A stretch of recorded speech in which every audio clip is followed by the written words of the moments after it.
Kita ke sorotan selanjutnya. Pimpinan MPR RI berkunjung ke Mahkamah Konstitusi untuk bertemu dengan pimpinan Mahkamah Konstitusi. MPR menyampaikan undangan sidang tahunan Agustus 2026 dan menggelar silaturahmi kebangsaan. Pimpinan MPR RI mengunjungi Mahkamah Konstitusi dalam rangka silaturahmi kebangsaan. Ketua MPR RI Ahmad Muzani bersama Wakil Ketua MPR RI Rusdi Kirana, Hidayat Nur Wahid, dan Edi Baskoro Yudhoyono disambut Ketua Mahkamah Konstitusi Suhartoyo. Pertemuan digelar di lantai 15 gedung Mahkamah Konstitusi pada Rabu petang. Tak sendiri, Ketua MK Suhartoyo didampingi Hakim Konstitusi lainnya. Ketua MPR RI Ahmad Muzani menjelaskan, silaturahmi kebangsaan ini sekaligus menyampaikan undangan kepada pimpinan Mahkamah Konstitusi untuk hadir di sidang tahunan yang akan digelar Agustus mendatang.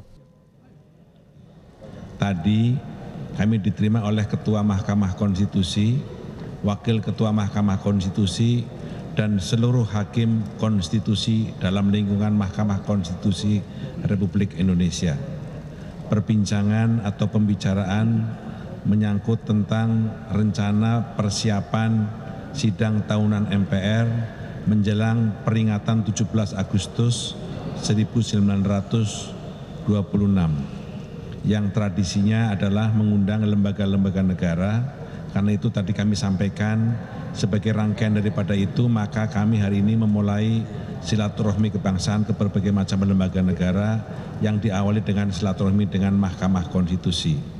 Pembicaraan dengan Mahkamah Konstitusi menyangkut banyak hal, akan tetapi pembicaraan tersebut dibatasi tidak menyangkut pada persoalan yang menjadi kewenangan Hakim Konstitusi, namun upaya bagaimana antara MPR dan MK saling memberi kontribusi dalam upaya menjaga konstitusi dan mengawal kedaulatan rakyat.